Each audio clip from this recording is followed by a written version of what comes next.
Good evening. The Scottish Government's coming under renewed pressure to clarify its tax policy. It follows the UK Government's mini-budget last week, in which the top rate of income tax in England is being cut.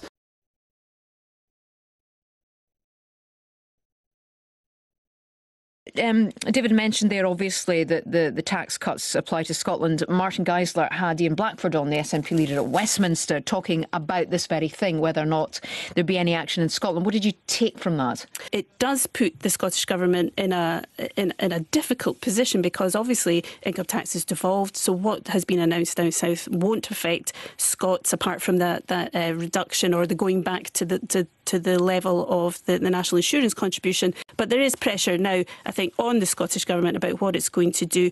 There are 3 former economic advisers speaking out in the Sunday Times. There are others speaking out in the Sunday Telegraph saying they're going to have to match this, or they're going to have to do something or move slightly.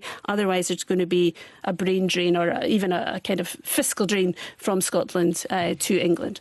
On the Scottish aspect of this, there's a very difficult political question for the SNP, because the overall philosophy of it is opposed to what they would be considering, their grassroots kind of feeling. But they are then facing pretty difficult political choices, because this is going to cause cross-border issues. And the Mail, I think, has a very interesting table on the income tax measures, because it points out that even if you're on £25,000 a year, you're paying £102 more tax in Scotland now. Sir Tom Hunter, for example, who's been fairly sympathetic towards the SNP, was an economic advisor to the previous Scottish Government administration. He's saying that they have to move towards harmonising some of these measures, or else face that kind of flight of wealth and high earners.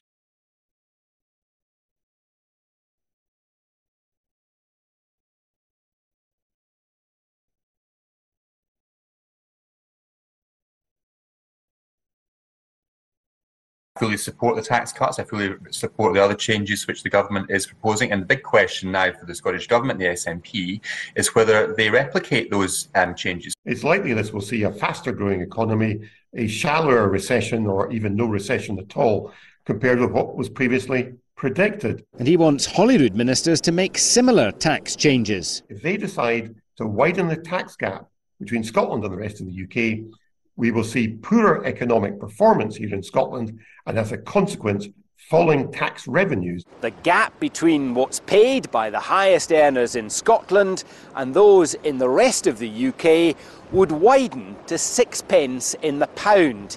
And that raises the possibility that some of those high earners might choose to move elsewhere. And the Scottish Government has now to make decisions about tax. There have been some warnings that high earners would move to England if Scotland retained the high top rate of tax. Do we know how likely that is to happen? The honest answer is no, we don't know. This is all unprecedented. What we do know is that if you get a country, a nation state where there's free movement across a border and you get diverging tax rates, the United States being one example, you do find people behaving as a result in ways that try to minimise their tax affairs. Or some people may choose not to come to Scotland because they perceive it as a high tax environment, not just on income tax, but if they want to buy a big house here, the tax is very much higher as well. It doesn't take many high earners to make quite a big difference. A sixth of Scottish income tax revenue comes from people earning over £150,000.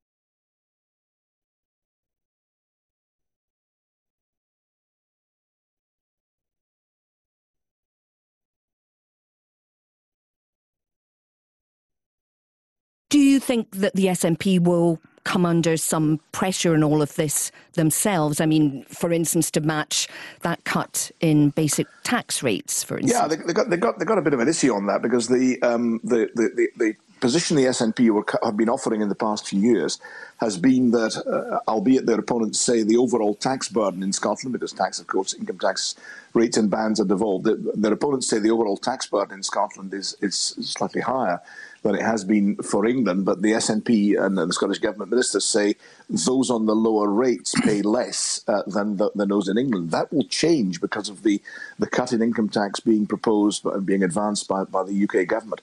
And there's an analysis done by SPICE, the Scottish Parliament Information Centre, that's those working for Parliament as a whole, and they say that the cost will, if nothing changes, if John Swinney doesn't change the rates in Scotland and change the bands in Scotland, as it stands, everybody in Scotland will either be paying the same or more than people in England, and the overall burden will be higher.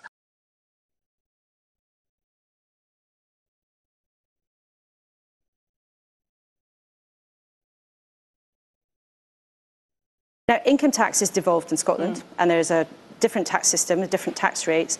But Liz Truss has just announced a 1p cut to the basic rate, 20p down to 19p. Well, she's announced it. Whether it actually comes into being, well, that's a question for her and the government. We might ask Nadine Zahawi later on. But will you cut your tax rate to match that so that people pay less in Scotland? Well, we'll set our budget in December, and we will set out our tax plans as part of that, and we will come to that decision in a balanced way, taking account of all of the factors you would expect any government to. But can I point out right now, the majority of income taxpayers in Scotland already pay less income tax than the rest of the UK. They do, but that's why I asked this question, because after the UK's changes, all Scottish taxpayers will pay the same or more if you don't match any of the tax cuts. And we'll take that decision in the course of our budget consideration.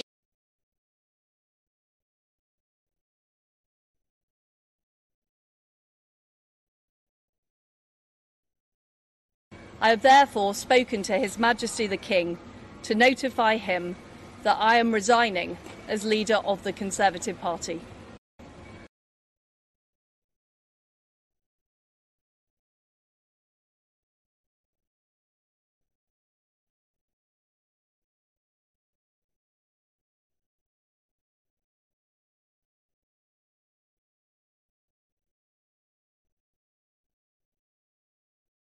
Well, we did ask to speak to the Secretary of State for Scotland, Alistair Jack. We were told he was unavailable, as was his deputy, the Conservative MP for Banff-and-Buchan, David Ducat, as were all Conservative MSPs and MPs in Scotland.